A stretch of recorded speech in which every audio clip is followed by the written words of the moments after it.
Kenapa orang korupsi? Yang pertama, karena uang itu instan dopamin. Yang kedua, karena uang itu candu. Misalnya kayak gini, ada parameter kesenangan. Di sini ada high, di sini ada normal, di sini ada low. Biasanya kondisi kita tuh ada di sini, di normal. Dan orang-orang itu cenderung nggak suka kalau misalnya dia ada di posisi normal. Makin low nih makin gak suka, makin gak nyaman guys.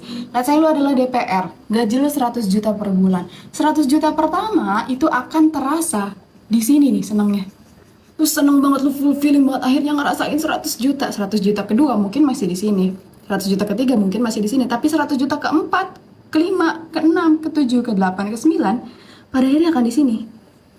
Pada akhirnya akan ada di perasaan normal. Karena lu udah biasa sama itu. Dan ketika lu nggak punya kemampuan untuk mengkontrol, untuk bersyukur, maka karena otak lu dari awal udah ngerasain nikmatnya ada di posisi ini, senengnya, fulfillingnya, bahagianya ada di posisi ini, maka ketika lu tidak punya kemampuan untuk bersyukur, lu akan meminta lebih gimana pun caranya untuk bisa ada di posisi kesenangan yang ini.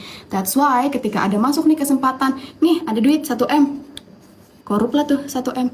Nih ada kesempatan kedua 1M, korup lah tuh 2M. That's why lu sering nemu kan orang-orang yang korup. Kok bisa orang tajir tapi korup sampai 1 triliun? Karena korup 1M pertama, 1M kedua, pada akhirnya nggak akan berasa apa-apa guys. Sampai akhirnya dia butuh duit yang lebih gede lagi untuk bisa sampai di sini nih, level kesenangan yang high ini nih. Itulah kenapa pentingnya kita belajar Islam. Kita ngerasa ada yang ngawasin kita, yaitu Allah. Kita ngerasa bahwasanya akan ada hari kiamat di mana kita mempertanggungjawabkan itu semua.